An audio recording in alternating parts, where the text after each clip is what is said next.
ኤርሚ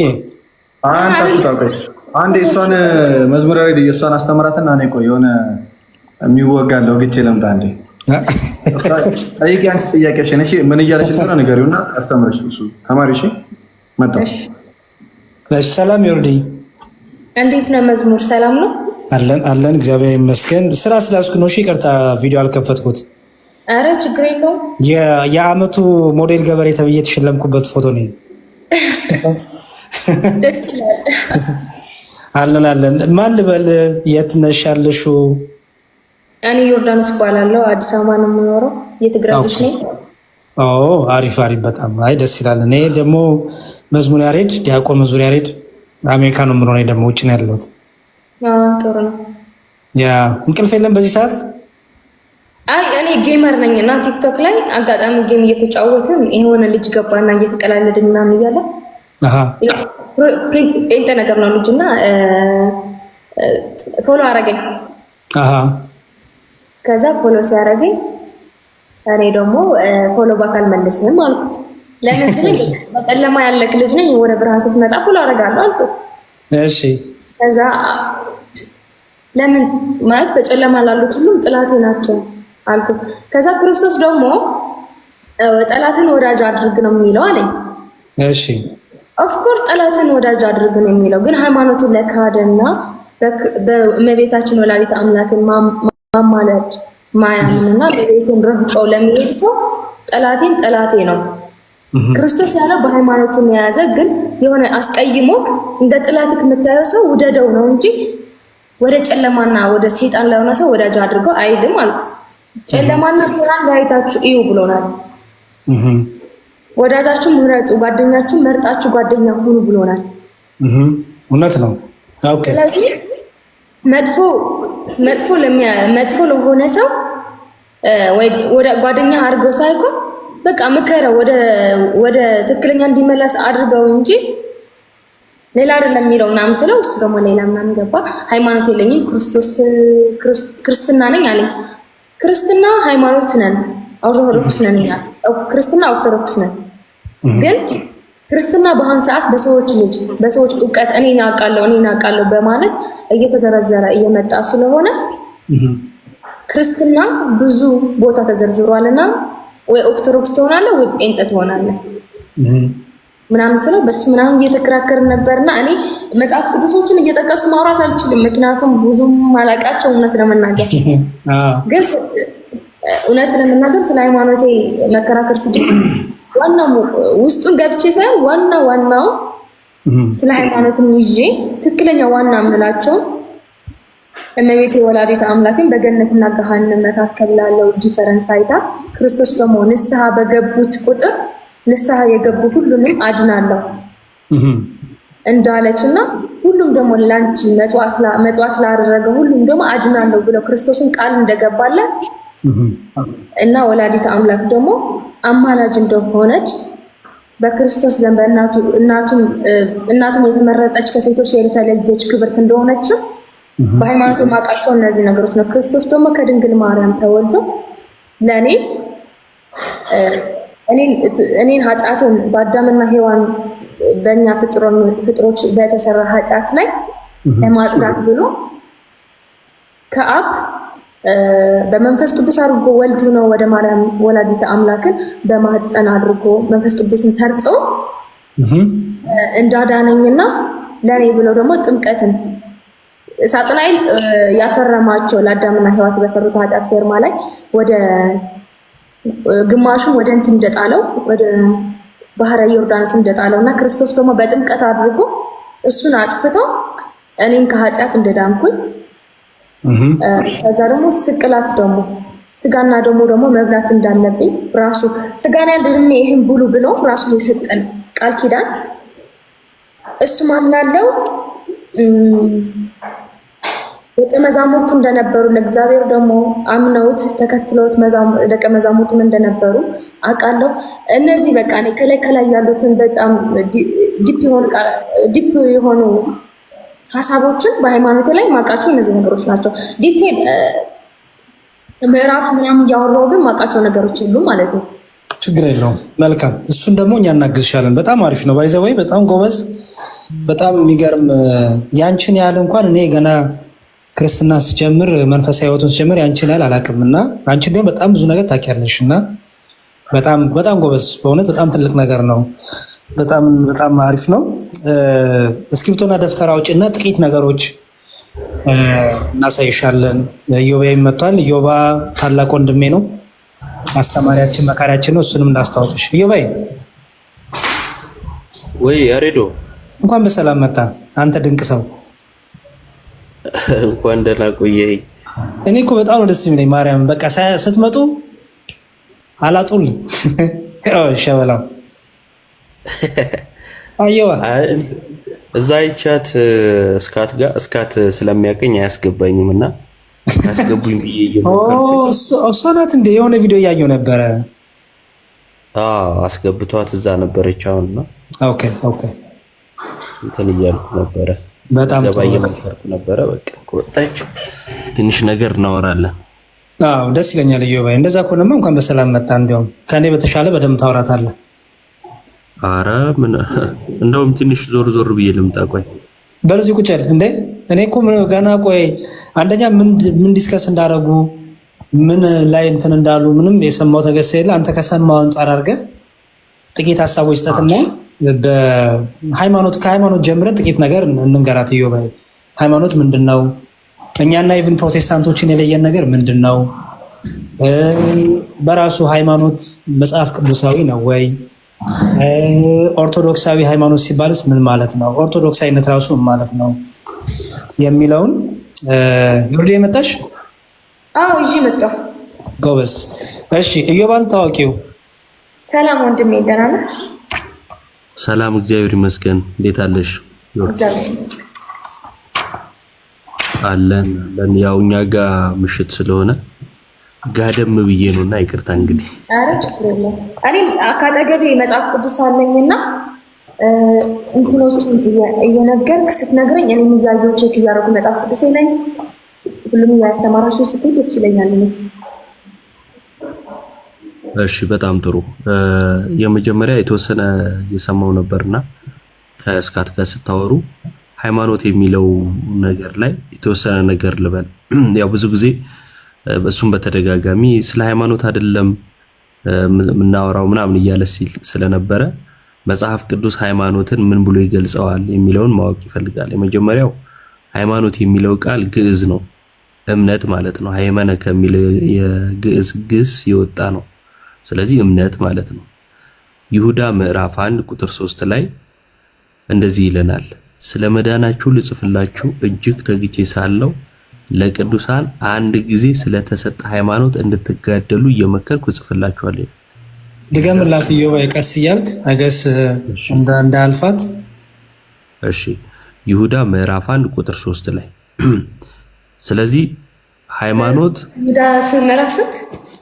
ምዕራፍ 1 ምዕራፍ ነው ያለው ቁጥር 3 ላይ ቁጥር 3። እሺ እና ክፍሉ ምንድነው የሚለው?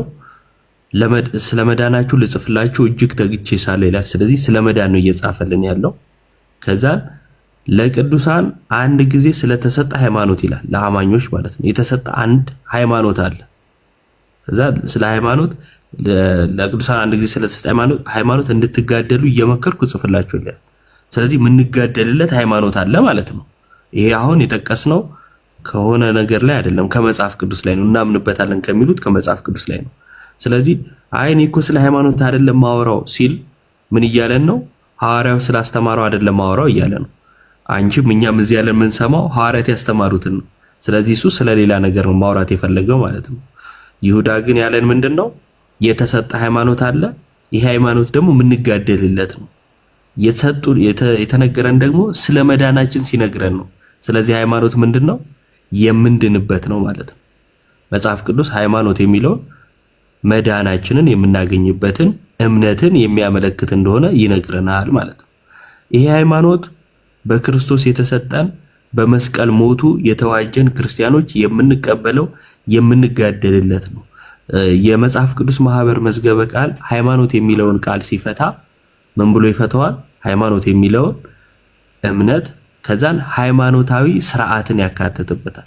ሃይማኖታዊ ስርዓት እንግዲህ እምነት በራሱ ዝም ብሎ እምነት ብቻ ካልነው ከስርዓቱ ከለየ ነው ከሚስጥራት ከለየ ነው ምን እየሆነ ይሄዳል ማለት ነው? የማንድንበት የማንገልጸው በምዕናብ ዓለም የተሳለ ብቻ ይሆናል ማለት ነው። ስለዚህ ሃይማኖት የምንድንበት ነው እና እስካት ወንድማችን ስለ ሃይማኖት አይደለም ማወራው ብሎ ሲል ስለምን አይደለም እያለ ነው። ክርስቶስ ትድኑበታላችሁ ብሎ ስለሰጠን እምነት አላወራም እያለ ስለሆነ ልንሰማው አንችልም ማለት ነው። ሃይማኖት እንዲህ ነው በመጽሐፍ ቅዱስ ስለ ክርስቶስ ሲነሳ እንደው ስለ ክርስቶስ ልነግራችሁ ነው ክርስቶስ እኮ የምትድኑበት ነው ቤዛችሁ ነው እያሉ ይሉናል። እኛ እናውቀዋለን ክርስቶስን፣ ግን እነሱ ምን ሰብክ አይመስላቸው ማለት ክርስቶስን ምን ሰብክ አይመስላቸው። ሚዛን አድርገው የሚናገሩት ምንድነው? የነሱን ያሰባበክ መንገድና የነሱን ትምህርት ነው። አዎ ጴንጤ እንደሚሰብከውማ አልሰብከውም። ለምን ሰብከዋለሁ? እንደሱ ከሰበኩትማ እኮ እኔ ራሱ ጴንጤ ነኝ ማለት ነው አይደል? ጴንጤዎች ኢየሱስ እንደሚሰብኩት እንድሰብክ ከሆነ ፍላጎታቸው እንደዛ አንሰብከውም። ኢየሱስ ላይ ያለን ትምህርት ይለያያል። ኢየሱስ ላይ ያለን ትምህርት የተለያየ ነው። መጽሐፉን በመያዝ ደረጃ ከሆነ እነሱም እኛም ይዘነዋል። ኦንሊ ጂሰስ የሚባል ቤተ እምነት አለ የምታውቁ ከሆነ ስላሴን የማይቀበሉ እንደ ጴንጤዎቹ በልሳን እናምናለን የሚሉ በመጽሐፍ ቅዱስ እናምናለን የሚሉ 66ቱን የያዙ ግን ስላሴን አይቀበሉ። አንድ አይነት ጥቅስ እየተጠቀሰ እነዛ የራሳቸውን ትርጉም ይዛሉ ማለት ነው። ከዚህ የተነሳ ምን የሚል ሐሳብ መያዝ እንችላለን? መጽሐፍ ቅዱስ ትርጉም አለው። ትርጉሙ ደግሞ በቤተ ክርስቲያን ውስጥ ያለ ነው ማለት ነው። ወይም በክርስቲያኑ ዘንድ ያለ መረዳት አለ። ያንን መረዳት ይዘን ነው እንደዚህ ነው እንደዛ ነው ብለን ልንተረጉም የምንችለው ማለት ነው። ከዚህ የተነሳ ስለ ሃይማኖት ያለን ግንዛቤ በመጽሐፍ ድርጅት የሚል በነገራችን ላይ ሃይማኖት ማለት ድርጅት ነው ምናምን የሚሉ ሰዎች አሉ አይደል? እኛ እንደዚህ አይነት መረዳት የለንም። ሃይማኖት ድርጅት ነው የሚለው የነሱ መረዳት ነው። ያው እንደምታውቁት ስሜታዊ እንዳያረጋችሁ እዚህ የምትሰሙ ፕሮቴስታንቶች ያደራጃችሁ አካል ስላለ እናንተ ድርጅት ስትሉ እንረዳችኋለን። እንደ ድርጅት በመደራጀት 50 ሰው ከተገኘ ዳጊ ተነስቶ ነገ ቸርች ሊከፍት ይችላል። መንግስት ይፈቅድላል 50 ሰው ካለ። ይሄ ግን የምድንበት ሃይማኖት ሊሆን አይችልም። ምክንያቱም ጌታ ኢየሱስ ምን ብሎ ነው የተናገረው? ሰዎች የሰው ልጅ ማን ይሉታል አለ። የማቴዎስ ወንጌል ምዕራፍ 13 ላይ ሰዎች የሰው ልጅ ማን ይሉታል? ጴጥሮስ መለሰ አንተ የሕያው እግዚአብሔር ልጅ ነህ አለ። አንተ ምንድነህ አለ? የሕያው እግዚአብሔር ልጅ ነህ። ስለዚህ እርሱ የሕያው እግዚአብሔር ልጅ መሆኑን መስክሯል ጴጥሮስ። ከዛ የክርስቶስ መልስ ምንድን ነበረ? የማቴዎስ ወንጌል ምዕራፍ 13 ቁጥር 16 ላይ ካልተሳሳትኩ። እሺ ስለዚህ የክርስቶስ ምን ብሎ መለሰለት? አንተ የሕያው እግዚአብሔር ልጅ ነህ ካለ በኋላ ጴጥሮስ ይህንን ስጋና ደም አልገለጠልህም የሰማይ አባቴን የገለጠልህ አለው። ከዛ ምን አለ? ቤተክርስቲያኔን እሰራለሁ በምን ላይ? የእግዚአብሔር ልጅ ከድንግል ማርያም ተወልዶ ሰው በሆነ በዚህ በስጋዊ ወይንም ቃል ስጋ የሆነውን ይሄን ስግው ቃል ክርስቶስን ስንናገርለት ትምህርቱን ስንማማር ሚስጥረ ስጋዊ እንለዋለን። የአምላክ ሰው መሆን ማለት ነው። በዚህ ላይ ቤተክርስቲያን ተመስርታለች። ቤተክርስቲያን የክርስቲያኖች ህብረት ነው። በዓለም አቀፍ ያለች ቤተክርስቲያን አለች፣ የክርስቶስ አካል የሆነች። እቺ ቤተክርስቲያን የክርስቶስ መንግስቱ ነች። በቤተክርስቲያን ላይ የሚነክሰው እርሱ ነው ማለት ነው። የቤተክርስቲያን ራስ እርሱ ነው ይላል ጳውሎስ በቆላሲስ መልእክቱ ላይ። ወደ ፍቅሩ ልጅ መንግስት አፈለሰን ይላል። ስለዚህ ቤተክርስቲያን መንግስቱ ነች። እቺን ቤተክርስቲያን ምን ብሎ ተናግሮላታል? የገሃነም ደጆች አይችሏትም። አትጠፋም ቤተክርስቲያን። ሙሽራዋ ክርስቶስን ትጠብቃለች። አሁን የሆነ ዘመን ላይ የሆነ ቸርች ተፈጠረ፣ የሆነ ቸርች ተመሰረተ ከተባለ እርሱ ሰው ሰራሽ እምነት ነው። ምክንያቱም የክርስቶስ ቤተክርስቲያን አትጠፋም፣ ሌላ መስራች አያስፈልጋትም ማለት ነው። እና አሁን እየዞሩ እንደው ክርስቶስን እንስበካችሁ ክርስቶስን እወቁ የሚሉ ወንድሞች በሁለት ምክንያት፣ አንዳንዶቹ ተሳስተው ነው፣ አንዳንዶቹ ደግሞ ዓላማ አላቸው። ዓላማ ያላቸው እንዴት ነው? እንዲህ ስላደረጉ እነሱ እኮ የወንጌል አርበኞች ናቸው በዚህ እንደጉማቸው የሚል አካል ይኖራል እና የሆኑ ሰዎችን እናስደስት ብለው እንዲህ እየዞሩ የሚያደርጉ ይኖራሉ። አንዳንዶች ደግሞ እውነት መስሏቸው አሁን ሙስሊሙ የምር እንትን ብሎ ይመስላችኋል? የዝም ብሎ ይመስላችኋል? የምር እውነት መስሎት እኮ ነው። ሌላውን ቤተ እምነት እውነት መስሎት ነው አምኖበት፣ ግን ተሳስቷል። ስህተቱ እሱ አይገባው። ሚዛን አሳይተህ ግን ማለት መጽሐፍ ቅዱስን ገልጠ ስታስረዳው ቀና ልብ ካለው ተረድቶ ሊመለስ ይችላል። ያ ተሳስቶ የሆነው ማለት ነው። ዓላማ ይዞ ከሆነ ግን የፈለገ ቢነገራቸው እሺ አይሉ፣ ሊረዱት ፍቃደኛ ይሆኑ እና እንዳላረዝም የመጨረሻ ነገር መጽሐፍ ቅዱስን ይዞ የተለያዩ እምነት አላቸው አይደለ? መጽሐፍ ቅዱስን ይዞ የተለያየ እምነት አላቸው። ለምሳሌ ኢየሱስ ለዓለም ሞተ የሚለውን ሐዋርያቱ ሰብከውናል። እኛ እናምናለን አይደል? ፕሮቴስታንት ውስጥ ኢየሱስ ለዓለም አልሞተም የሚል ስብስብ አለ። ካልቪኒስቶች ይባላሉ። ኢየሱስ ለዓለም ሞተ የሚሉ ደግሞ አርሜናውያን አሉ። ስለዚህ አንድ ነን የሚሉት መካከል ኢየሱስ ላይ አለመግባባት አለ ማለት ነው። ሌላው ጥምቀት ለድህነት የሚሉ ሴክቶች አሉ።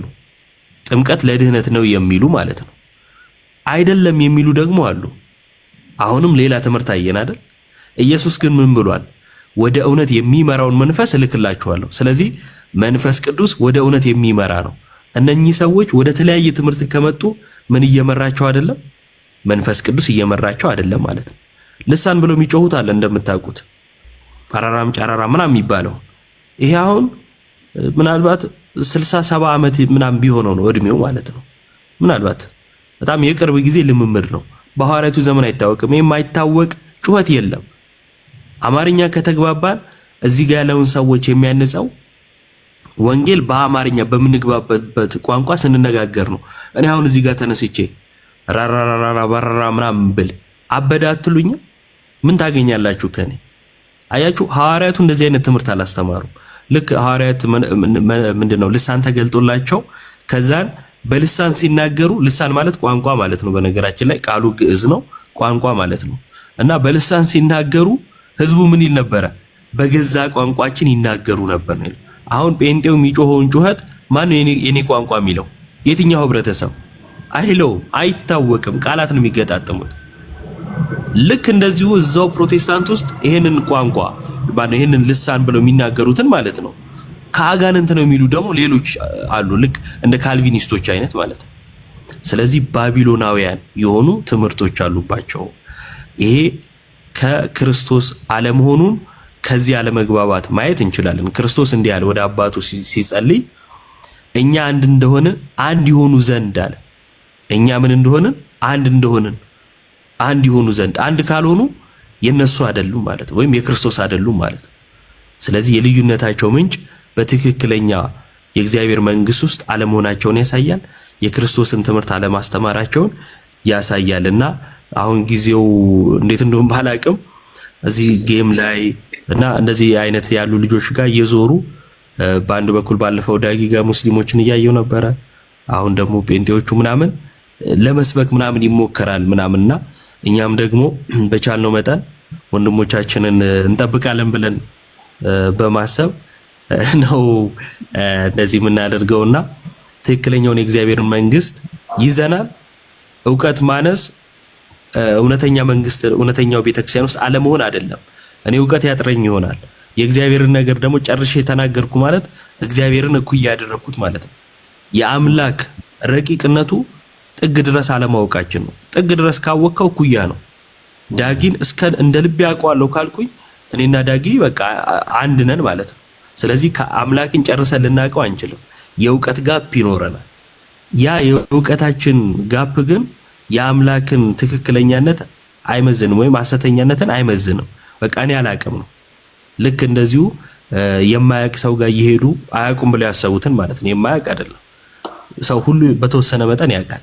አያውቅም ብለው ያሰቡት ጋር ግን ይሄዱና እንደዚህ አይነት ድራማ ይሰራሉና እኛም በአቅማችን ደግሞ እንደዛ ለመጠበቅ ያህል ነው እንደዚህ የገባ ነው ለማለት ነው። ጥያቄ ካላችሁ ማቅረብ ትችላላችሁ። ያሬዶ ሐሳብ ጨምሩ። ዳጊ እንኳን ደህና መጣ። አንድ ለቋርጣችሁ ይቅርታ፣ ለኔ ዋርኒንግ ስለቀድም ስለሰጠኝ አሁንም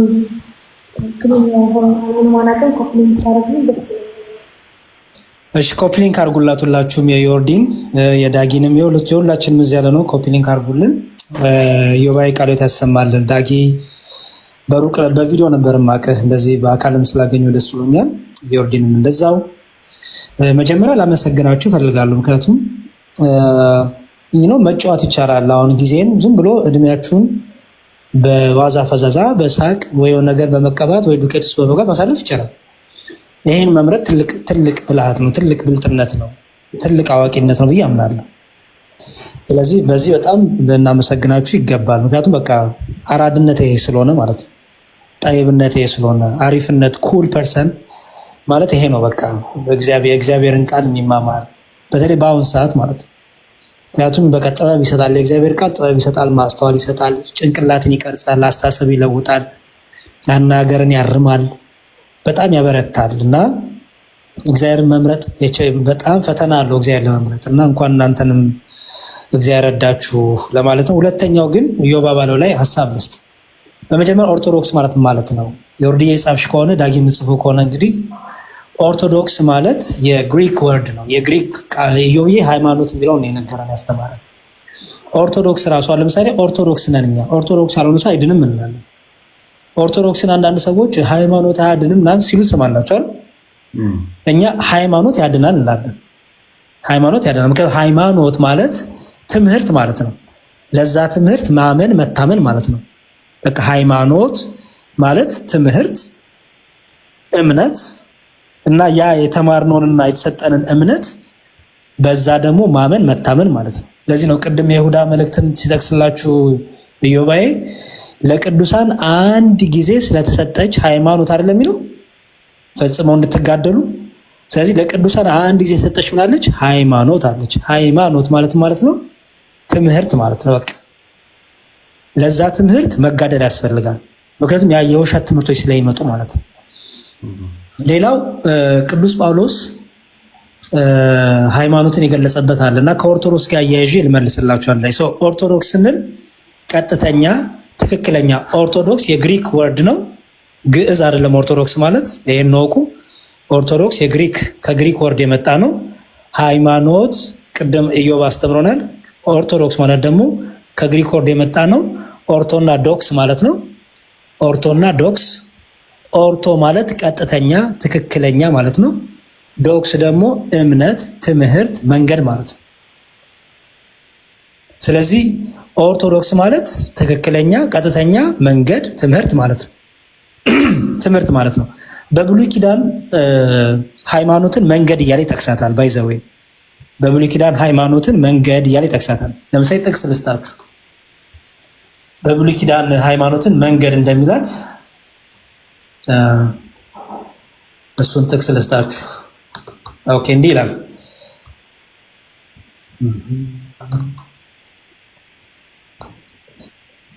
እሺ፣ እያነበብነው እንድንሄድ ፈልጌ ነው። ጥቅስ እያያዛችሁ ስለሆነ እሺ፣ እንዲህ ይላል በትንቢተ ኤርሚያስ ላይ በትንቢተ ኤርሚያስ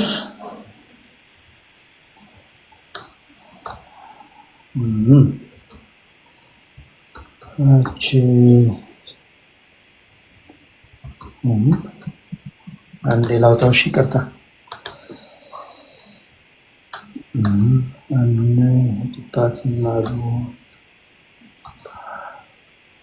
በብሉይ ኪዳን ያችን የቀደመችውን መንገድ ትንቢተ ኤርሚያስ ምዕራፍ 6 ቁጥር 16 ላይ ትንቢተ ኤርሚያስ ምዕራፍ 6 ቁጥር 16 እግዚአብሔርም እንዲህ ይላል። ትንቢተ ኤርሚያስ ምዕራፍ 6 ቁጥር 16 እግዚአብሔርም እንዲህ ይላል። ምን ይላል? በመንገድ ላይ ቁሙ፣ ተመልከቱ፣ የቀደመችውን መንገድ ጠይቁ፣ መልካሚቱ መንገድ ወዴት እንደሆነች እወቁ፣ በእርሷም ላይ ሂዱ፣ ለነፍሳችሁም እረፍት ታገኛላችሁ ይላል።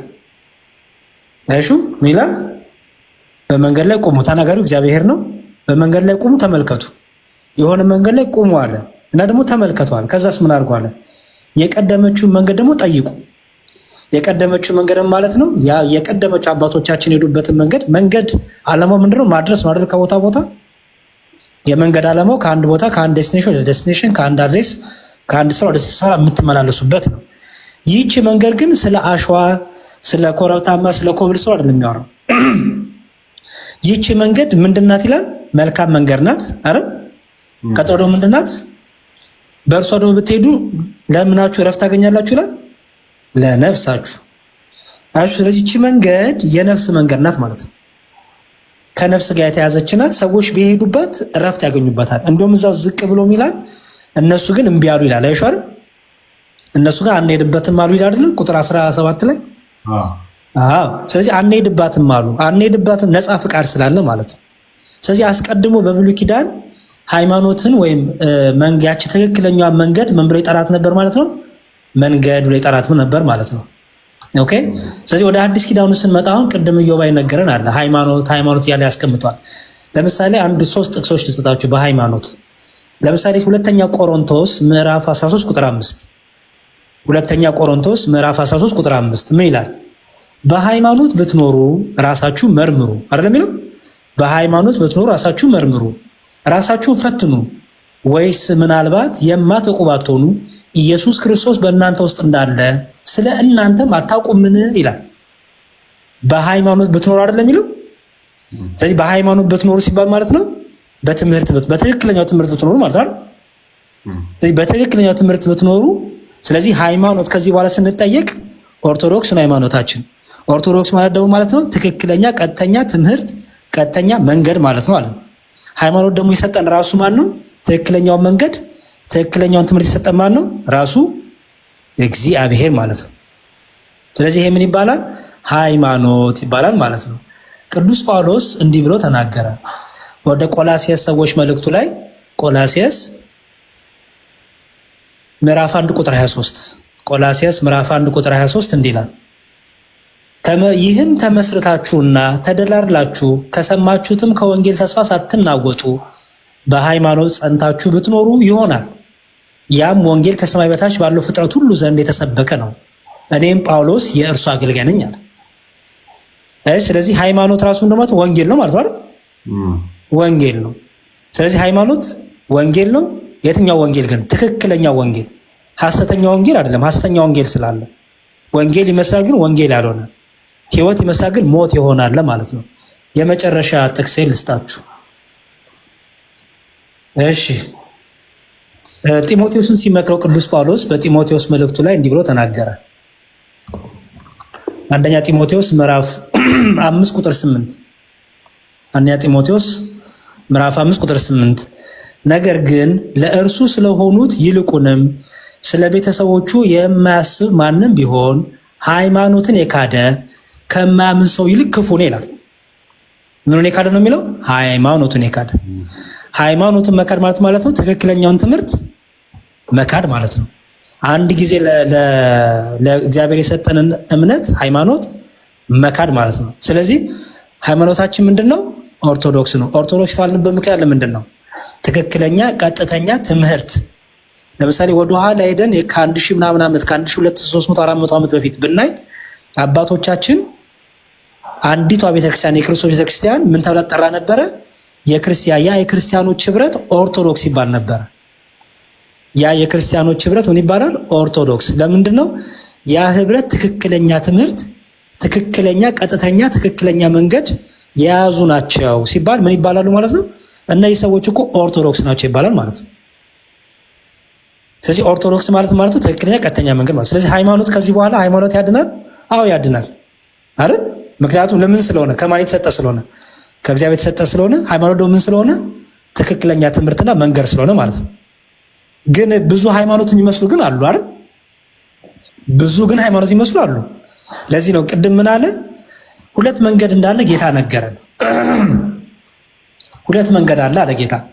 እንግዲህ መንገድ ቅድም ጀምሬ ነግራችኋለሁ። መንገድ ማለት ከትክክለኛው መንገድ አለ ለነፍስ ረፍት የሆነ ኦኬ።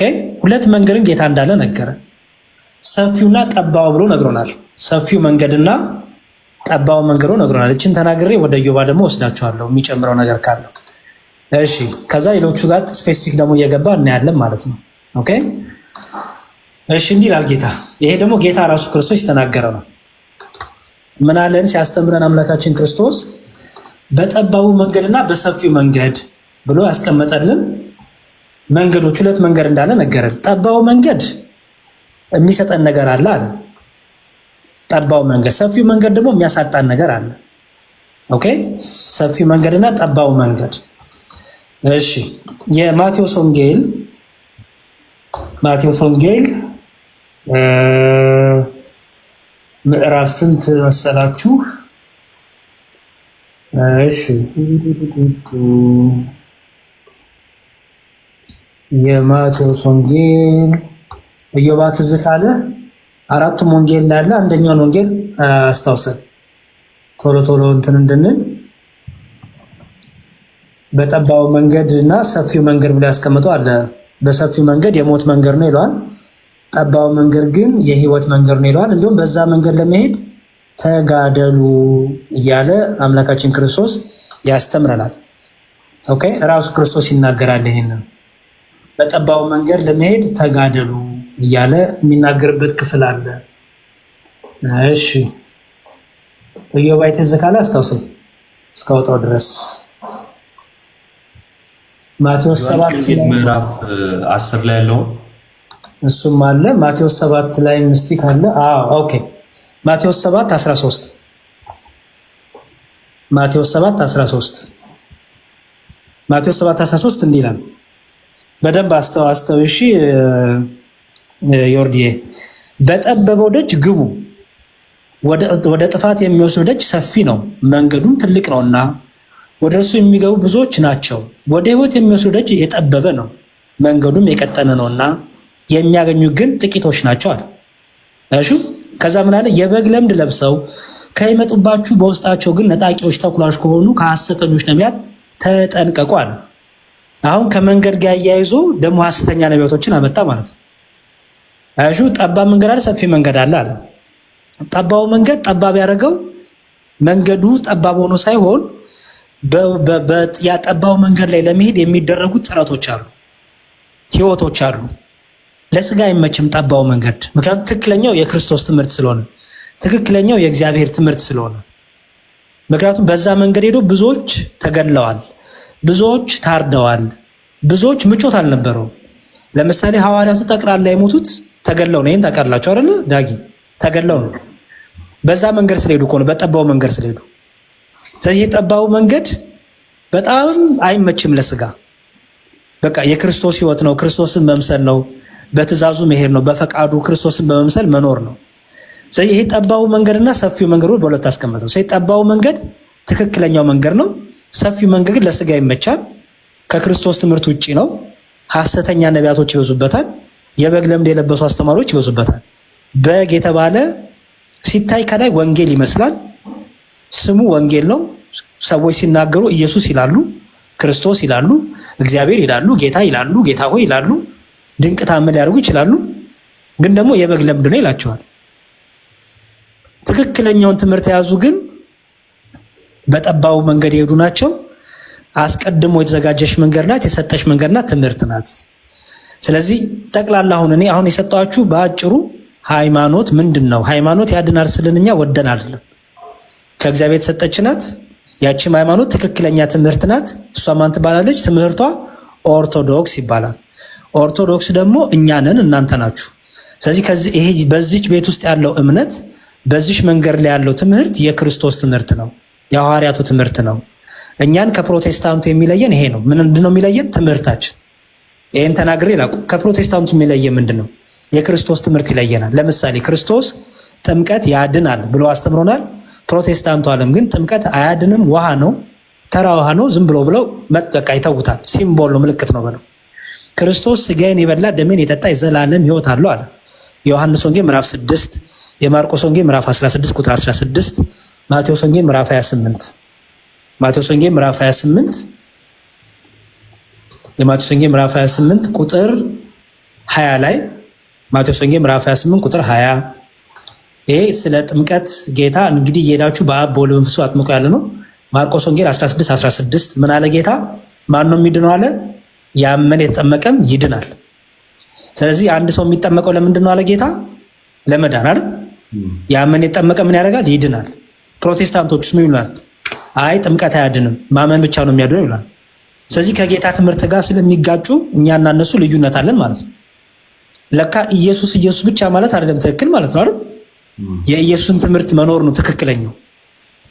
ስለዚህ ማርቆስ ወንጌል ምዕራፍ እያወራን ነበረው ቅድም ከናቲ ጋር።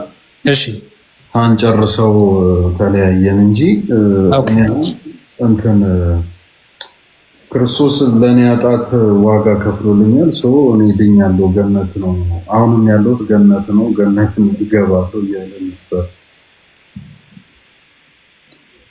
እና አሉ እዚህ የታች ፕሮቴስታንቶች እና እሺ እየው አይቀጥል። እሺ ጥያቄሽን በቃ ጥያቄያችሁን አንቺም ቀጥ ካለሽ ወርዴ ገብቷል። ጥያቄ አሁን እምነት ነው የሚያድነው ወይስ ስራ? እኔ ደግሞ የመለስኩለት ነበርና ስህተት ከሆነ የኔም የነበረው እምነት ያድናል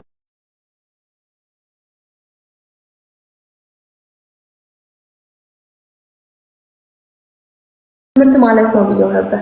እኔም የተናገርኩት ስህተት ነው ወይስ ትክክል የሚለው ነገር። እሺ ትምህርት መሰረታዊ ጉዳይ ነው። ያለ እንግዲህ እምነት ከመስማት ነው፣ መስማትም በእግዚአብሔር ቃል ነው የሚለው አይደለ? ስለዚህ ሰው ለማመን የእግዚአብሔርን ቃል መስማት አለበት።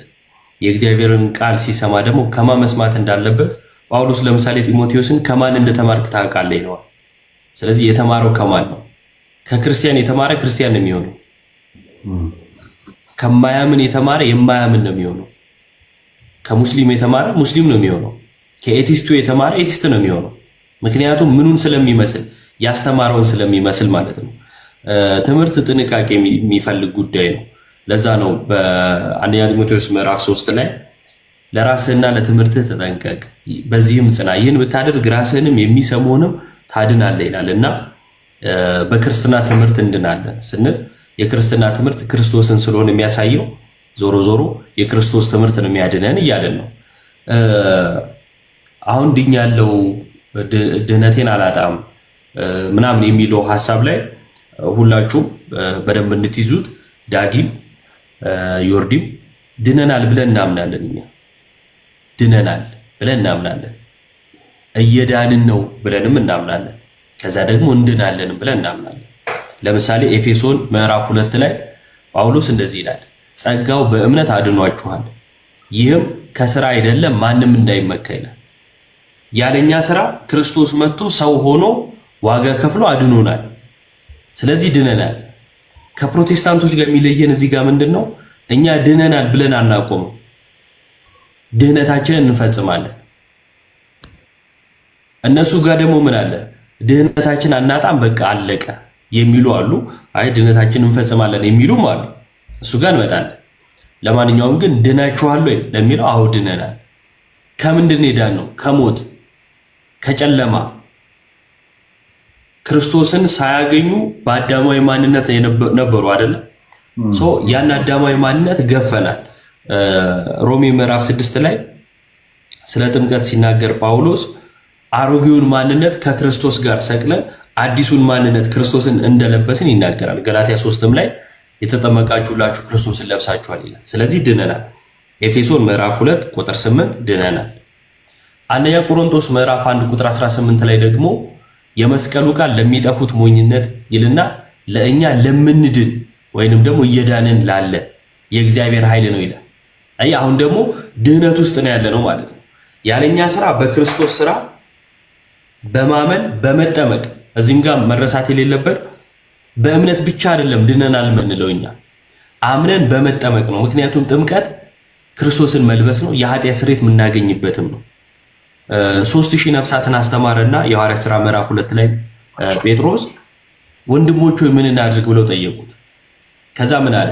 ንስሐ ግቡ፣ ኃጢአታችሁ የሚሰረይ ዘንድ እያንዳንዳችሁ በኢየሱስ ክርስቶስ ስም ተጠመቁ። ስለዚህ ጥምቀት ለኃጢአት ስርየት ነው ማለት ነው። እኛ ይሄንን አንተው እነሱ ይተዋሉ።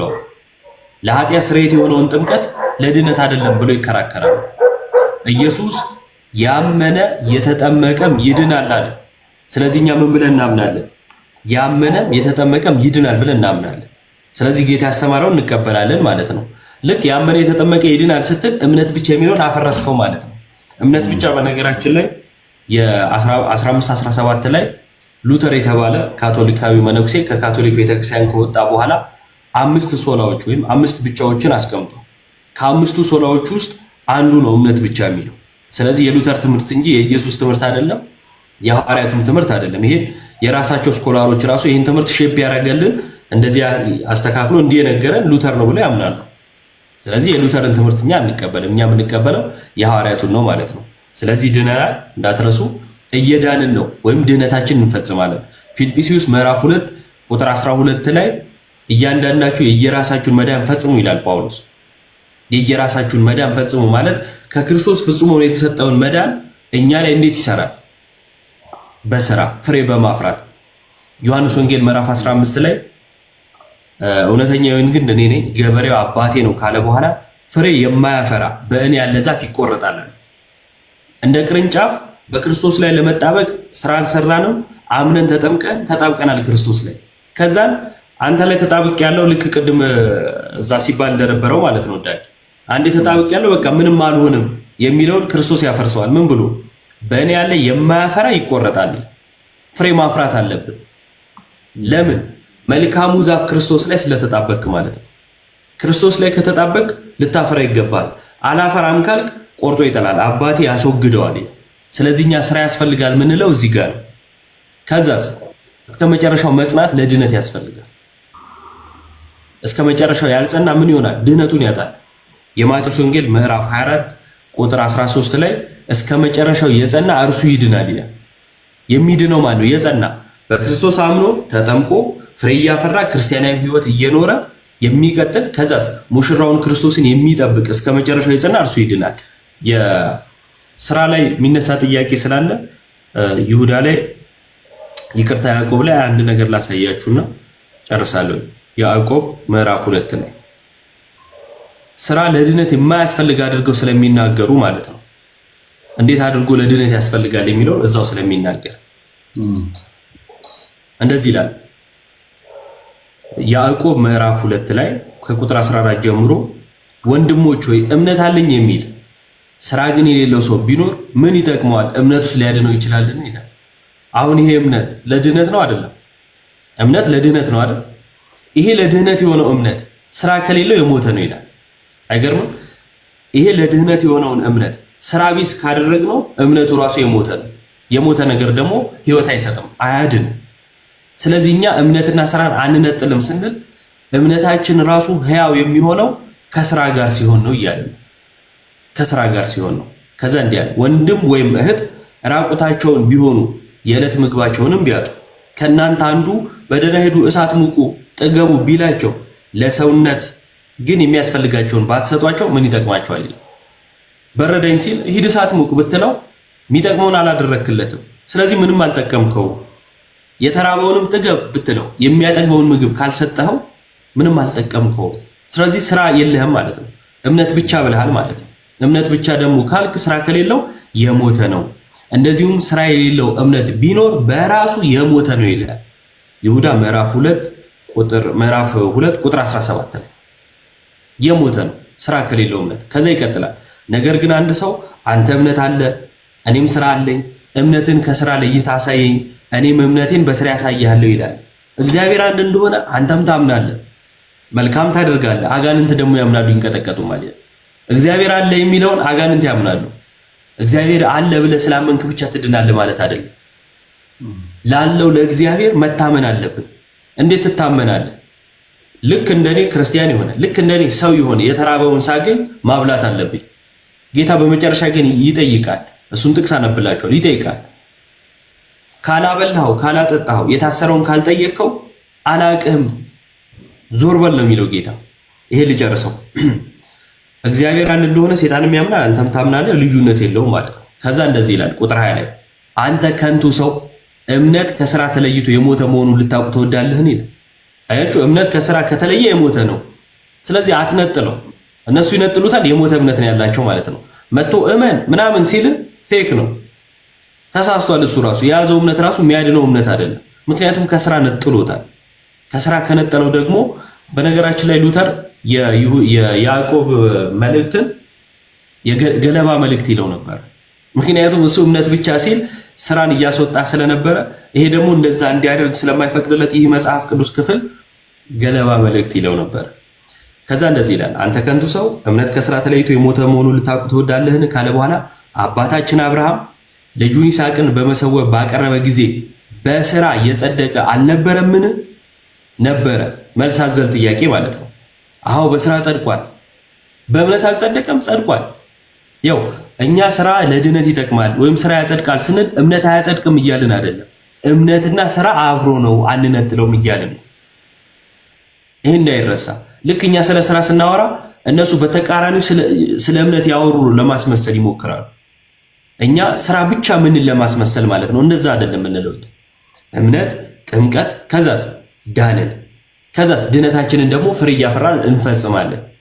ከዛስ መጨረሻው ምንድን ነው? ንጉሱ ክርስቶስ መጥቶ ይፈርዳል። ፍርድ ላይ ምን ይናገራል የሚለው እናያለን። ይችል ልጨርስላችሁ። አብርሃም ልጁን ይስሐቅን በመሰዊያ ባቀረበ ጊዜ በስራ የጸደቀ አልነበረብን? እምነትን ከስራ ጋር አብሮ ያደርግ ነበረ አብርሃም። እኛ አብርሃም ልጆችን ልክ እንደ አብርሃም እናደርጋለን፣ እምነትን ከስራ ጋር ማለት ነው።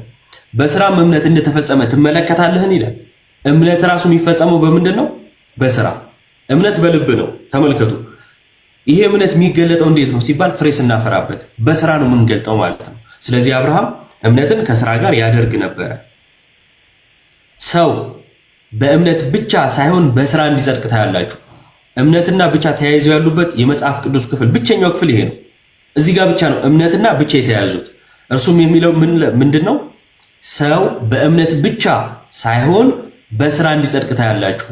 ስለዚህ እምነት ብቻ ፈረሰ ማለት ነው። የነስካት ትምህርት ፈርሷል። እዚህ ጋር የሉተር ትምህርት ይፈርሳል። እምነት ብቻ የሚል የመጽሐፍ ቅዱስ ትምህርት የለም። ስራ ስላላካተትክ አይደለም። ከጅምሩ ያለ ጥምቀት ራሱ ድነት የለም።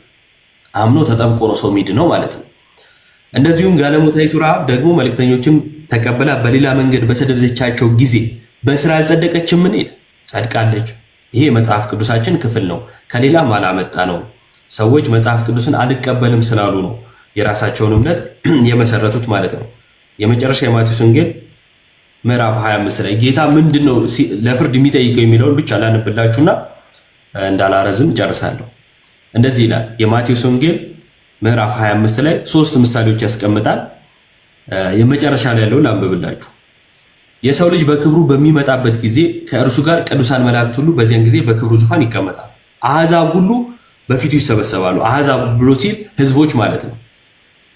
አንዳንድ ሰዎች አሕዛብ ሲል ያላመኑ ለማለት ነው ይላሉ። አይደለም፣ ቃሉ ግዕዝ ነው።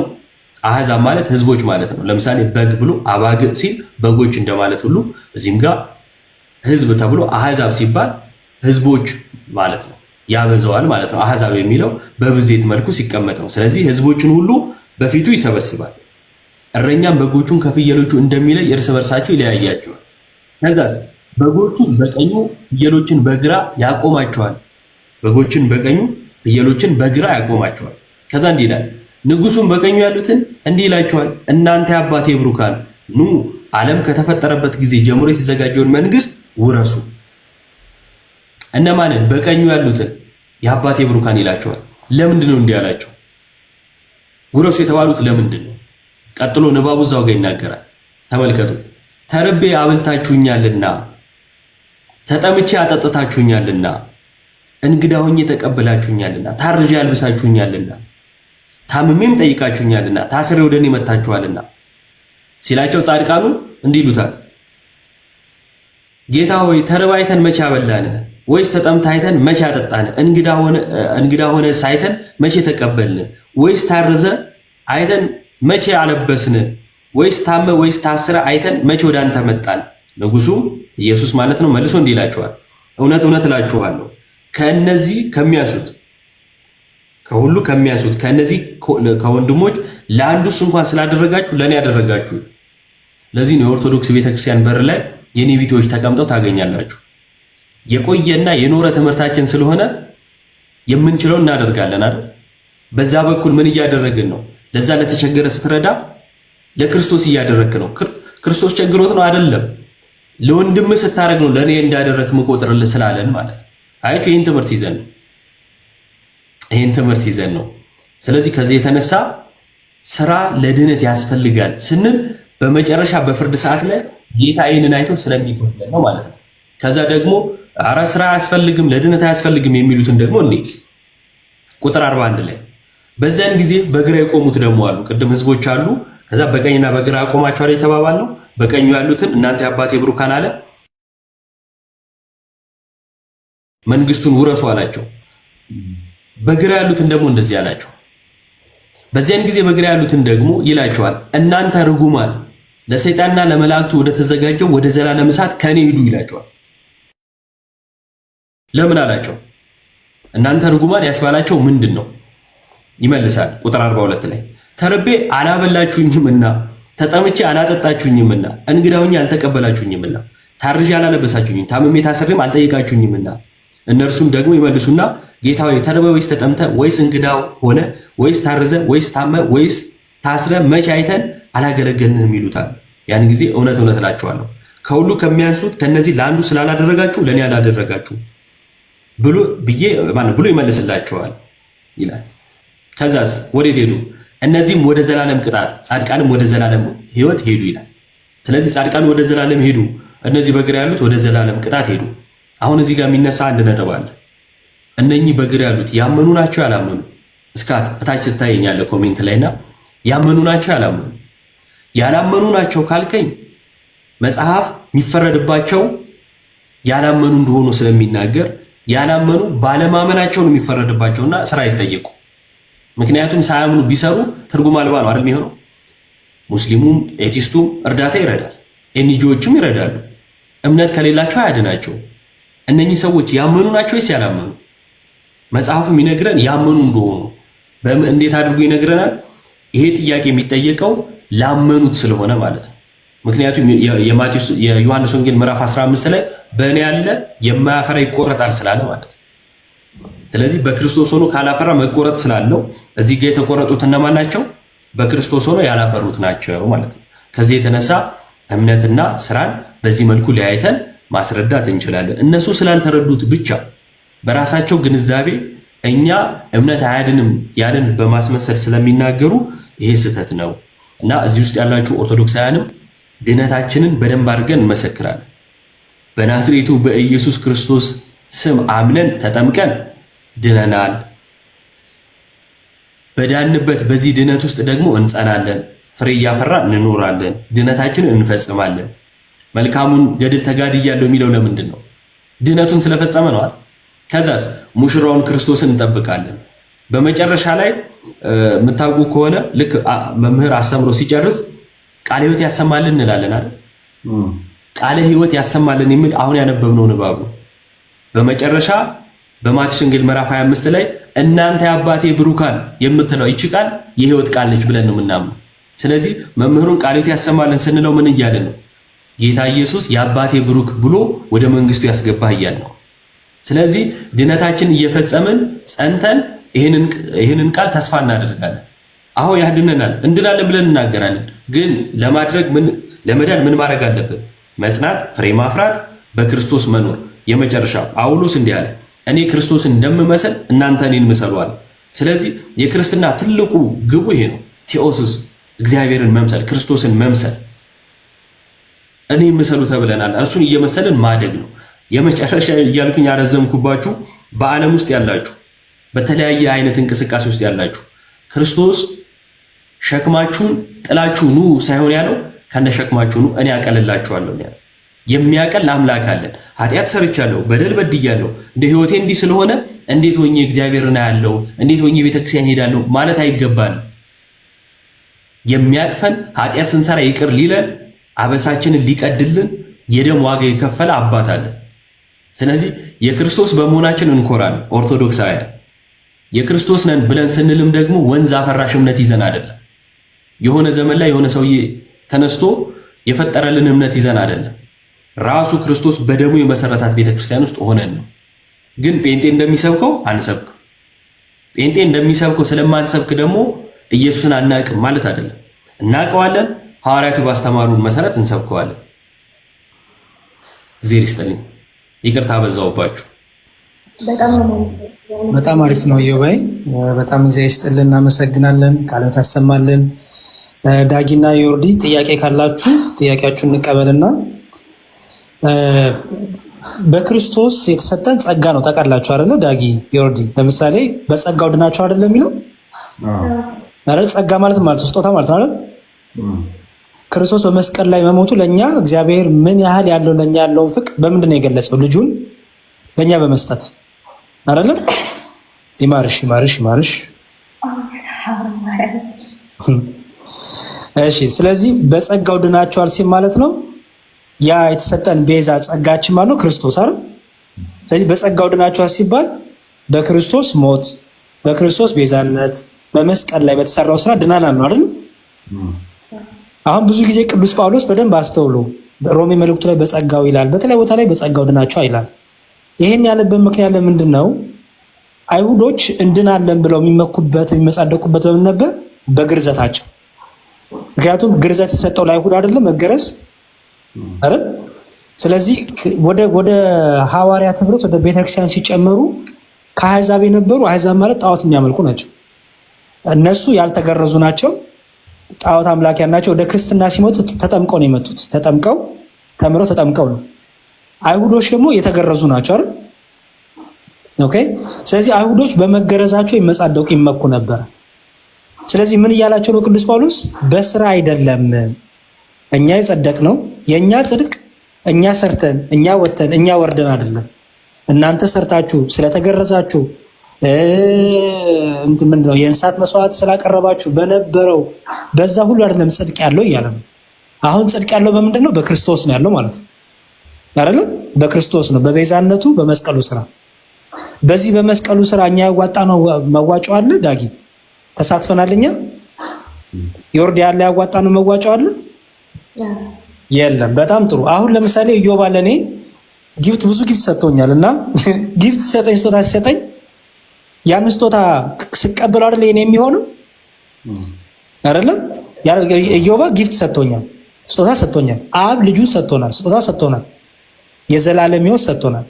ኦኬ፣ ይሄን የተሰጠንን ቤዛነት ይሄን ጸጋ የራሳችን ማድረግ አለብን አይደል? አይደል? ይሄን ታዲያ የራሳችን የምናደርገው በምንድን ነው ሲባል አሁን ሊመጣ ነው ማለት ነው። ምክንያቱም ያን የራሱ ያደረገ ሰው ነው የሚድነው አይደል? በመስቀል ላይ ተሰቅሏል ጌታ። በመስቀል ላይ የተደረገለትን ቤዛነት፣ በመስቀል የተደረገለትን ፈውስ፣ የኃጢአት ስርየት ገንዘብ ማድረግ አለበት። እኛና ፕሮቴስታንቶች አሁን እዚህ ጋር ነው ልዩነታችን።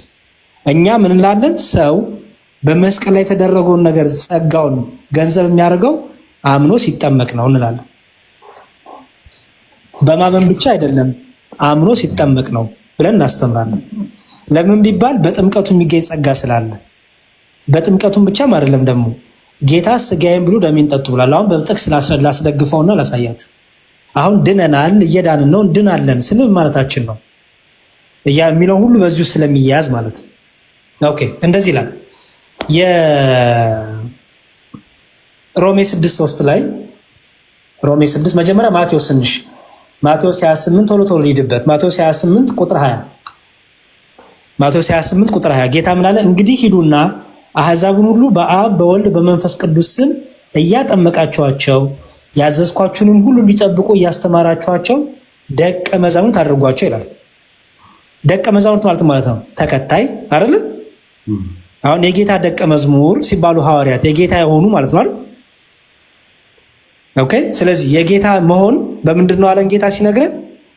በአብ በወልድ በመንፈስ ቅዱስ ስም በመጠመቅ በመማር አይደለ? ትምህርቱን በማመን በመጠመቅ።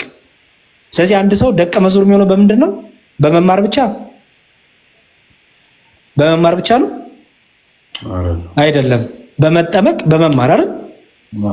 ስለዚህ እምነት በጥምቀት ማለት ነው አይደል? በጣም ጥሩ። ስለዚህ የጌታ የምንሆነው በምንድን ነው? በመጠመቅ በእምነት በመጠመቅ። ኦኬ። ራሱ ጌታ ደግሞ ምን አለ? የሚድነው ሰው ማን ነው አለ? ማርቆስ 16:16 ላይ አሁን የፕሮቴስታንትና የኛ ልዩነት እያሳየናችሁ ነው።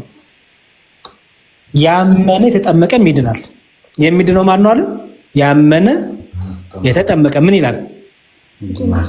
አምኖ ድኖ ይጠመቃል ነው የሚለው።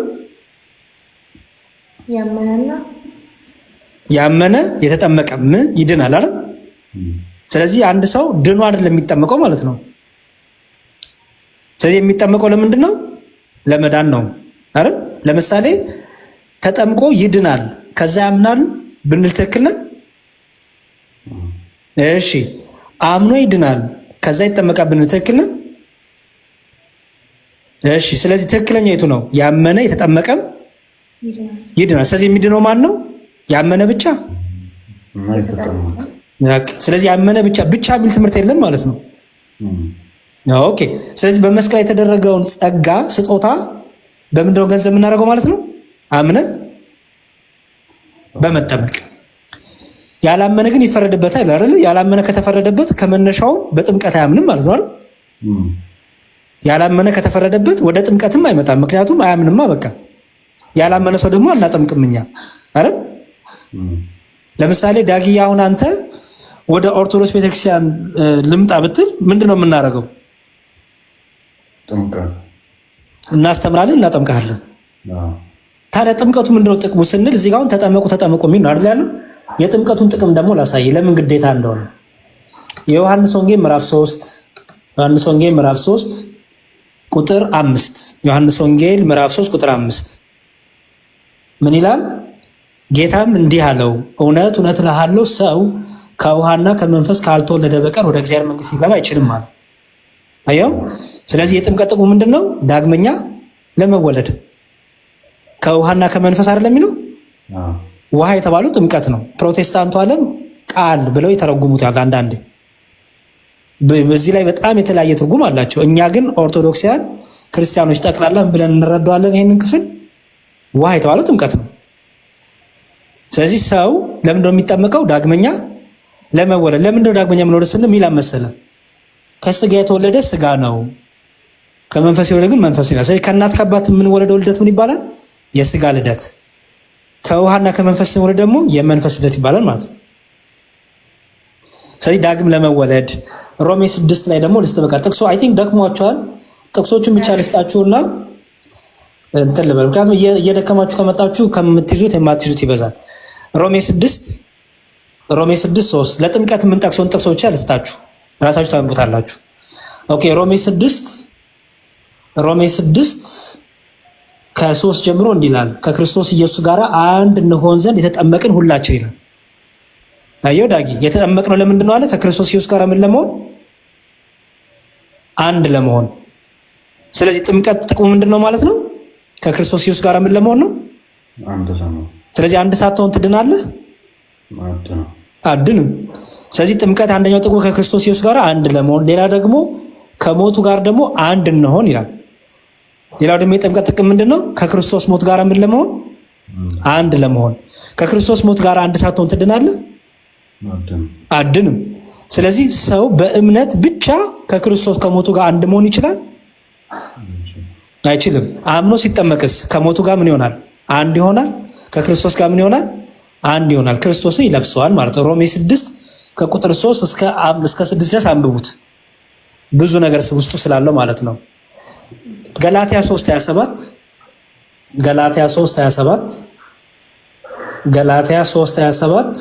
ምን ይላል? የጥምቀት ጥቅምን ሲነግረን ማለት ነው። የምንጠመቀው ለምንድን ነው? በጥምቀት የምናገኘው ጥቅም ገላትያ 3:27 ላይ ምን መሰለ? ላንብብላችሁ። ከክርስቶስ ጋር አንድ እንድትሆን የተጠመቃችሁ ሁሉ ክርስቶስን ለብሳችሁታል ይላል። ስለዚህ የምንጠመቀው ለምንድን ነው? ክርስቶስን ለመልበስ። ክርስቶስን ሳትለብስ መዳን አለ? የለም። አንድ ሰው ስላመነ ብቻ ክርስቶስ ይለብሰዋል? ሳይጠመቅ አይለብሰውም። ስለዚህ መጠመቃችን ደግሞ ከክርስቶስ ጋር አንድ ለመሆን። የሐዋርያት ሥራ ምዕራፍ 2 ቁጥር 38 ሐዋርያት ሥራ ምዕራፍ 2 ቁጥር 38 የሐዋርያት ሥራ ምዕራፍ 2 ቁጥር 38 ሐዋርያቱ ሰበኩ። ኦኬ። ሐዋርያቱ ሰበኩ፣ አስተማሩ። ከዛ ልባቸው ተነካ። ልባቸው የተነካ ሰዎች ጠየቁ፣ ምን እናድርግ አሉ። ምን እናድርግ? ኦኬ፣ ወንጌል ሰምተናል፣ ስብከት ሰምተናል፣ አምነናል፣ ምን እናድርግ አሉ። አሁን እንደ ፕሮቴስታንቶቹ አስተምሮ ቢሆን ምንድነው ማለት ያለባቸው? በቃ አምናችኋል አይደል? በቂ ነው አይደል? መባል የነበረበት እምነት ብቻ በቂ ነው አይደል? ግን እንደዛ ሐዋርያቱ ምን አሉ? እንደዛ አሉ። ሐዋርያቱ ምን አሉ? ንስሐ ግቡ፣ ኃጢአታችሁ የሚሰረይ ዘንድ እያንዳንዳችሁ በኢየሱስ ክርስቶስም ተጠመቁ። አየው። ስለዚህ አንድ ሰው አምኛለሁ ሲል በቃ ሂድ አንለው። ምንድነው የምናደርገው? እናጠምቀዋለን።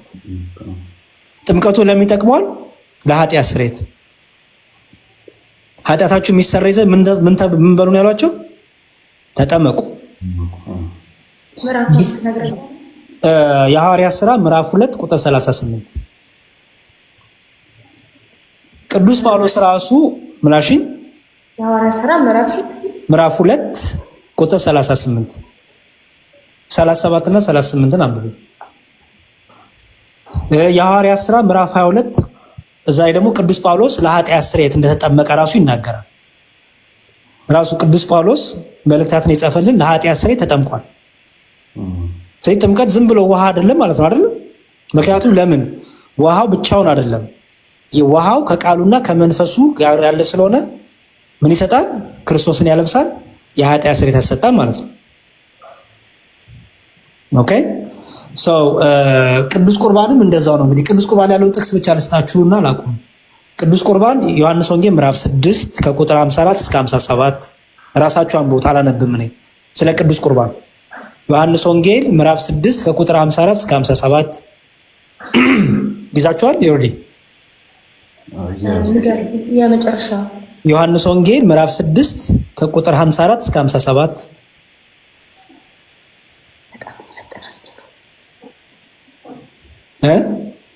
በጣም እየፈጠናችሁ ነው። እሺ ዮሐንስ ወንጌል ምዕራፍ 6 ከቁጥር 54 እስከ 57 ለቁርባን ስለ ቅዱስ ቁርባን ማለት ነው። ልቀጥል። ማቴዎስ ወንጌል ምዕራፍ 26 ቁጥር 26 ማቴዎስ ወንጌል ምዕራፍ 26 ቁጥር 26 ማቴዎስ ወንጌል ምዕራፍ 26 ቁጥር 26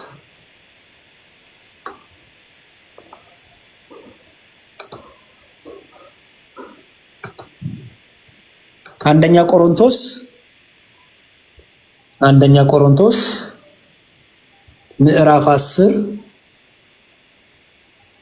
አንደኛ ቆሮንቶስ ምዕራፍ 10 ቁጥር 16 አንደኛ ቆሮንቶስ ምዕራፍ 10 ቁጥር 16 አንደኛ ቆሮንቶስ ምዕራፍ 10 ቁጥር 16 አንደኛ ቆሮንቶስ ምዕራፍ 11 አንደኛ ቆሮንቶስ ምዕራፍ 11 ከቁጥር 23 አንደኛ ቆሮንቶስ ምዕራፍ 11 ከቁጥር 23 እስከ 31 አንደኛ ቆሮንቶስ ምዕራፍ 11 ከቁጥር 23 እስከ 31 ያዛችሁ አይደል? እነዚህ ክፍሎች ላይ በቃ በተለይ ስለ ቅዱስ ቁርባን ጌታ ህብስቱን ስጋዬ ይለዋል፣ ጽዋውን ደሜ ይለዋል። ይሄ ስጋዬ ነው ብሉ፣ ይሄ ደሜ ነው ጠጡ ይላል። ስጋዬን የበላ ደሜን የጠጣ የዘላለም ሕይወት አለው ይላል። ስጋዬን የበላ ደሜን የጠጣ እኔ በእርሱ እኖራለሁ እርሱ በእኔ ይኖራል ይላል። ስለዚህ የጌታ የተሰጠንን ጸጋ ያንን የራሳችን የምናደርገው በምንድን ነው ማለት ነው? ጌታን በመብላት ጌታን በመጠጣት አይደል? ጌታን ስንበላ ጌታ ስንጠጣ እሱ በእኛ ይኖራል፣ እኛ ደግሞ በእርሱ እኖራለን። ስለዚህ ከጌታ የተነሳ ምን አለን? የዘላለም ሕይወት አለን ማለት ነው። ኦኬ፣ በጣም ብዙ ነገር አለ፣ ግን እዚህ ጋር ላቆም። ኢዮባይ ሐሳብ ስጣቸውና ዳጊ ቀስ እያለ ሼም ይዞት ነው እንጂ ሸምሞታል። ዳጊ እንቅልፉ ሞታል፣ ያስታውቃል፣ ደክሞታል። አይዞ በቃ ጨርሻለሁ። ኢዮባይ ቀጥል። አይ በቃ እኔ ጨርሻለሁ። ምናልባት ቅድም ዮርዲዛ ቅድስት ድንግል ማርያም ላይ የሆነ ሀሳብ አንስታ ነበረ እና እሱ ላይ ትንሽ ነገር በላት እያሉ ኮሜንት ላይ እንትን ብለዋል። ዳጊ ምናልባት እንትን ካልክ መሄድ ትችላለህ። በአንድ ቀን እንዳሰለችን ሰመቼ ሊድ እሺ፣ በቃ በአጭሩ ስለ ቅድስት ድንግል ማርያም እንግዲህ ቅድስት ድንግል ማርያም ብቸኛ አምላክን የወለደች የተመረጠች፣ የተለየች፣ የተመሰገነች ሴት እንደሆነች መጽሐፍ ቅዱስ ይናገራል። ስለዚህ በሚገባት ክብር እናከብራታለን። ተመሳሳይ የላትም። አምላክ ሁለት ያልተወለደም ሁለት እናት የለውም። ብቸኛ እናቱ ነች። ስለዚህ ልክ የሚገባትን ክብር እንሰጣለን ብለንም አናምንም። እውነት ለመናገር እንደ አቅማችን እንጂ ያከበራት እግዚአብሔር በልዩ መልኩ አክብሯታል። ያከበራትን እንትን ብለን እኛ ሌላ ክብር ልንጨምርላት አንችልም እና ያከበራት እግዚአብሔር ነው። ወላዲተ አምላክ ስንል ግን ምን ማለት ነው ሲባል በስጋ ቃልን ወልደዋለች ማለት ነው። በስጋ ስንል በስጋ ቃልን ወልደዋለች ማለት ነው። ዮሐንስ ወንጌል ምዕራፍ 1 ላይ በመጀመሪያ ቃል ነበር፣ ቃልም በእግዚአብሔር ዘንድ ነበረ፣ ቃልም እግዚአብሔር ነበረ ይላል። በእግዚአብሔር ዘንድ የነበረው ያ ቃል ቁጥር 14 ላይ ቃልም ስጋ ሆነ ይላል። ቃልም ስጋ ሆነ ሰው ሆነ ማለት ነው። እንዴት ነው ሰው የሆነው ሲባል ሉቃስ ወንጌል ምዕራፍ 1 ላይ መልአክ ወደ ድንግል ማርያም መጥቶ እነሆ ትጸንሻለሽ፣ ትወልጃለሽ፣ ስሙንም ኢየሱስ ትይዋለሽ፣ ከአንቺ የሚወለደው ቅዱሱ የእግዚአብሔር ልጅ ይባላል። ስለዚህ ቃል ስጋ የሆነው እንዴት ነው? ከቅድስት ድንግል ማርያም በስጋ ተወልዶ ነው ማለት ነው። ከዚህ የተነሳ ወላዲተ አምላክ እንላታለን። ያ የተወለደው ግን ዘላለማዊ የአብ ልጅ ነው። ከዘላለሙ የነበረ ነው። ማርያም ጋር የጀመረ አይደለም። ህልውናው ማርያም ጋር የጀመረ ሳይሆን ጥንትም የነበረ የማይታይ የማይዳሰሰው የሚታይ የሚዳሰስን ስጋ ከማርያም ነስቶ ሰው ሆነ ማለት ነው። እሺ ግልጽ ነው መቼም አይደል ሐሳቡ? ያው ሌላ ቀን በደንብ እንትንላለን እና ጥያቄ ካላችሁ ፎሎ መልሱና ጥያቄም ሲኖር እንደዚህ ሐሳብም ሲኖራችሁ ልትጽፉልን ትችላላችሁ። ለኔም ለያሬዶ ሌሎችም ወንድሞች አሉ። ትምህርትም ምናምንም ሲያስፈልግ ምናልባት ማስረጃዎችም ጽሁፎችም መጽሐፍት የምትፈልጉም ከሆነ ልታዋሩን ትችላላችሁና ያው ወንድሞቻችሁንን ለማለት ነው። እሺ ስላገኟችሁ ደስ ብሎኛል። ዮባም መዝሙር ያሬድም በጣም ነው የማመሰግነው። ፈጣሪ ያክብራል። ዳጊ ድምጽህ እኮ ግለሰብከት ይሆናል እኮ።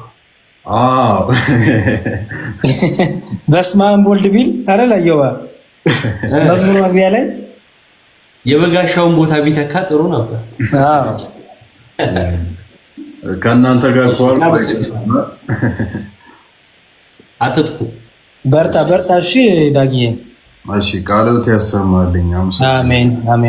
አሜን። ዮርዲ ጥያቄዎች ካሉሽ ሜቢ መቀጠል ትችላለሽ። እዮባም ጥቂት ደቂቃ እንትን ብሎ ሜቢ ጥያቄ የፈጠረብሽ ነገር ካለ ወር ክሊር እንዲያደርግሽ የምትፈልጊው ነገር ካለ በጣም ብዙ ጥቅሶች አሉ። ባይዘዌ ቴሌግራምሽን ብታስቀምጭልን በሱ ደግሞ ብዙ ነገሮችን ሼር ማድረግም እንችላለን። ግን በጣም ብዙ ጥቅሶች አሉ የተውናቸው ማለት ነው እና ሜቢ በጣም ኢምፖርታንት ነው የምትይው ዛሬ የሚመለስ የምትይው ነገር አለ? በመጀመሪያ በጣም ነው የማመሰግነው ይህን እድል ስለሰጣችሁን ስላስተማራችሁን ምናምን ማለት ነው። እና በሁለተኛ ነገር ደግሞ እኔ መጀመሪያ ስከራከር ስለ ሃይማኖቴ ዲቴል አውቄ ምናምን አልነበረም ስከራከር፣ በታችን እየጻፉልኝ ነበር። በጣም ሃይማኖቴ ሲነካ ኢሞሽናል ሆኜ ማውራቸው ቃላቶች ብቻ ነበሩ እና ዛሬ ደግሞ ኢሞሽናሊቲ ሳይሆን የሚያድነኝ ቃሉን አውቄ ቃሉን ተምሬ በእግዚአብሔር ቃላቶች ደግሞ በትህትና ተምሬው እንድናገረው እናንተ ስላስተማራችሁ ማለት ነው። እና እኔ በፕሮቴስታንት በጴንጤ እና በኦርቶዶክስ ሃይማኖታችን ዲፈረንስ ስለ ማርያም ብቻ ይመስለኝ ነበር። ስለ ማርያም ብቻ ነበር ዲፈረንስ እናገር ነበር ቅድም ጀምሮ። እኔ ግን ስለ ጥምቀት፣ ስለ ቁርባን ይሁን ስለ ቅዱስ ቁርባን ይሁን ስጋዬ ብሎ ደሜን ጠጥቶ እንዳለ ነው። ይሄ ዲፈረንስ ያለው አልመሰለኝም ነበር እና ሁሉም በየጥቅሳቸው እስከዚህ ድረስ ጽፌያቸዋለሁ እና ዲቴል ደግሞ ቀስ በቀስ ታስተምሩኛላችሁ። ስለዚህ እኔ ስለ ክርስቶስ ዲፈረንስ ያለው አይመስለኝም ነበር። ስለ ክርስቶስም ልዩነት ከጴንጤ ያለው ሃይማኖት ልዩነት ነግራችሁኛል። በጣም ነው የማመሰግነው። እናንተም እንዳላደክማችሁ በድንገት ነው ወደዚህ እኔ ጌመር ነኝ ቲክቶክ ላይ እና ጌም ብቻ ነው ስራዬ። ጌም እጫወታለሁ ምናምን ብዙም አላውቅም፣ ግን በጣም ነው የማመሰግነው ከልቤ ማለት ነው። ልክ እግዚአብሔር ይባርካችሁ። እናንተም ቃለ ሕይወት የሚያሰማልን ትክክል። በቃ ጥያቄ ብዙ አማርኛ አልችልም፣ ይቅርታ። ጭንቅላቴ ውስጥ የሚያመጣልኝ ጥያቄዎች ካሉ ደግሞ ግዴታ ማለት ከሰው ተማር የተማረ ይግደልኝ ይባላል። ከሰው ተማር ነው እና እኔ ደግሞ እንደናንተም እጠይቃችኋለሁ። አለማፈር አለማለት ማለት ወንድሞቼ ስለሆናችሁ እጠይቃችኋለሁ። ቃለ ሕይወት ያሰማልን። በቃ እንትኑ እኮ በጣም ጥሩ እኮ ነው። ለሃይማኖት መቅናት በዚህ ዘመን አይገኝም አይደል? ብዙ ሰው ሃይማኖቱን በብዙ ነገር ሲለውጠው ታያለሽ። ለጥቅማ ጥቅም ይለውጣል። ጥቅም ለማግኘት ብቻ ሲል ክሩን በጥሶ እምነቱ ላይ የሚቀልድ ሁሉ ልታገኝ ትችላለሽ። እና ለእምነት መቆም ትልቅ ነገር ነው። ጌታ ኢየሱስ ክርስቶስ ዋጋ ከፍሎልናል። ጳውሎስ በዋጋ ተገዝታችኋልና ከራሳችሁ አይደላችሁም ይላል። ስለዚህ ከራሳችን አይደለም፣ በዋጋ የተገዛን ነው። የተገዛንበት ዋጋ ደግሞ የደም ዋጋ ነው። ያ የደም ዋጋ በምንም የሚተካ አይደለም። ስለዚህ ዛሬ ለእምነታችን ስንቆም ለዚህ ዋጋ ነው የምንቆመው ማለት ነው እና ይሄ ስሜቱ በራሱ ጥሩ ትልቅ ነገር ነው። ከዛን እዚህ ላይ ትምህርት ሲጨመርበት ብዙ ሰውን ልታድኝ ትችላለች። መጽሐፍም የሚለው አንዳንዶችን ከእሳት ነጥቃችሁ አድኑ ነው። ራስን መጠበቅ ዕቅበተ እምነት ነው። በዙሪያ ያሉ ቤተሰቦችን መጠበቅ ዕቅበተ እምነት ነው። ከዛን እያደገ ሲሄድ በአካባቢ በማህበረሰብ እያለ ይሰፋል ማለት ነው እና ራስን መጠበቅ ጥሩ ነው። ራስን ለመጠበቅ ግን የክርስትናን ትምህርት በደንብ ማወቅ ያስፈልጋል። ማንም እናቱ ማህፀን ለምዶ የሚወጣ ወይም ተምሮ የሚወጣ በሂደት በማንበብ ምናምን በእነዚህ ነው ሰው ሊያውቅ የሚችለውና በምትችው መጠን መንፈሳዊ ለምሳሌ የሆኑ ጊዜያቶችን እንደዚህ መንፈሳዊ ትምህርት ከወንድሞች ጋር ከእህቶች ጋር ለመማማር የሆኑ ጊዜያቶች ብትመድቡ በተለይ ጌመሮች እና እንደዚህ የተለያዩ ኮንተንት ይዛችሁ ምሰሩ ማለት ነው። እንደዛ እየሰማችሁም ካላችሁ ሌሎችም የሆኑ ጊዜያቶች እምነትን ለማወቅ ጊዜያቶች መስዋዕት ቢደረጉ ጥቅም እናገኝባቸዋለን ብዬ አስባለሁ እና አልፎ አልፎ እንደዚህ እየመጣሽ ብትማሪ ጥሩ ነው። በጣም ጎበዝ ነሽ። አንዳንድ ነገሮችን ስታነሽ ይዛም ሰምቼ ነበረ። በርቺ፣ እግዚአብሔር ከአንቺ ጋር ይሁን። ጥያቄ ሲኖርሽ ያሬዱ እንዳለው ጠይቂ። እየመጣሽም ደግሞ አልፎ አልፎ ከኛ ጋር እንደዚህ ተማምረሽ ብትሄጂ ጥሩ ነው ለማለት ነው እና አትጥፉ። እሺ፣ አመሰግናለሁ። እንትን አርጊሽ ወርዲ ያው በተለይ አሬንጅ አርጊና ታይሞች ንገሪን። እንደዚህ ሰብሰብ ብለን ሌሎችም አሉ እንደዚህ ሰብሰብ ብለን በሚመች ሰዓት መማማር እንችላለን። አንድ ሰው ሌላው ደግሞ ምንም ነገር ክርክር ከዚህ በኋላ እንዳታረጊ ከማንም ጋር በደንብ እስክትማሪ በደንብ እስክታቂ። ለጥምቀት ጥያቄ ቢነሳ ምንድነው መልሱ? ለቅዱስ ቁርባን ምንድነው መልሱ? ስለ ቅዱሳን አማላጅነት ምንድነው መልሱ? መጀመሪያ በደንብ አድርገሽ መታጠቅ አለብሽ አይደል? መቼም ጦርነት የሚወጣ ሰው ሳይታጠቅ ያወጣል።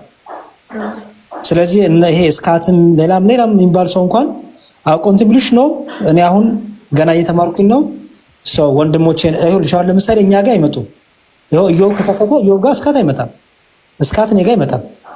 የሚመጣው ልክ እንደናንተ ያው በቃ ጌመሮች ናቸው፣ ብዙ አያውቁም፣ ብዙ ታይማቸውን ጌም ላይ ነው ብለው ነው ሆን ብለው እናንተን ቼዝ የሚያደርጉት እና ስለዚህ በደንብ ከተማርሽ በኋላ ግን በጣም ብዙ እህቶች አሉ የምታግዣቸው የምታግዥን። እሺ እና በርችልን። በጣም ደስ ብሎናል ስላገኘንሽ፣ ኮርተንብሻል ባደረግሽው ነገር። ግን ደግሞ መማር ያስፈልጋል አይደለ? እንደሱ እናድርግ። እኔ ፎሎ አድርጌሻለሁ። እየዋ ፎሎ አረካት አርቄቻለሁ። በቃ ቴሌግራምሽን አስቀምጪና እነ እዮባም ያገኙሻል። እኔ እንኳን ውጭ ስላለው ከነ እዮባ ጋር ግን በቅርብ ትገናኛላችሁ፣ ትዳወላላችሁ። እሺ ወርዴ፣ እግዚአብሔር ካንቺ ጋር ያሁን። በርቺ። እሺ ከሁላችን ጋር ይሁን። ደህና ደሩ። በጣም ነው የማመሰግነው። እሺ ምንም ችግር የለም። ደህና ደሩ። እዮባ ወይ ያሬዶ እንዴት ነህ? አለው እግዚአብሔር ይመስገን። እንቅልፍ ጠፋ እንዴ? እንቅልፍ ጠፋ። ምን ነው አስቸገረ?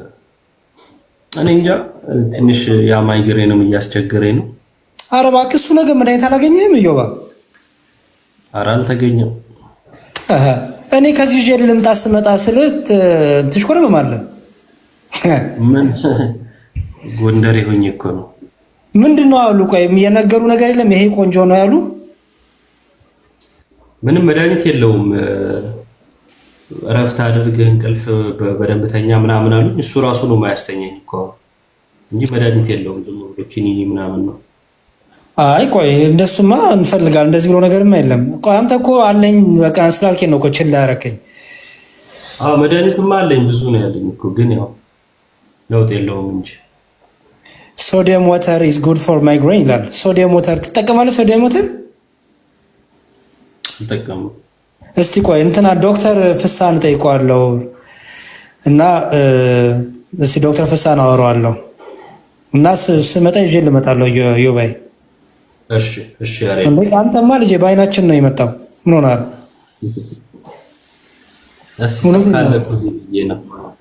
እሺ ማን አለ?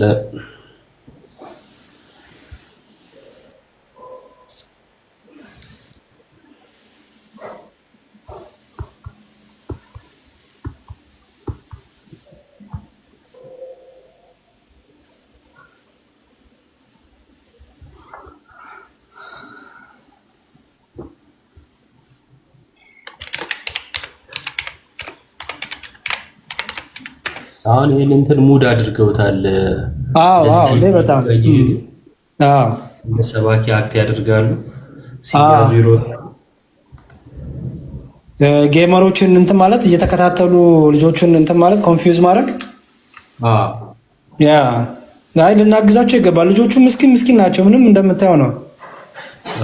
በጣም እና ደሱ ማገዝ ጌመር እንሁን እንዴ?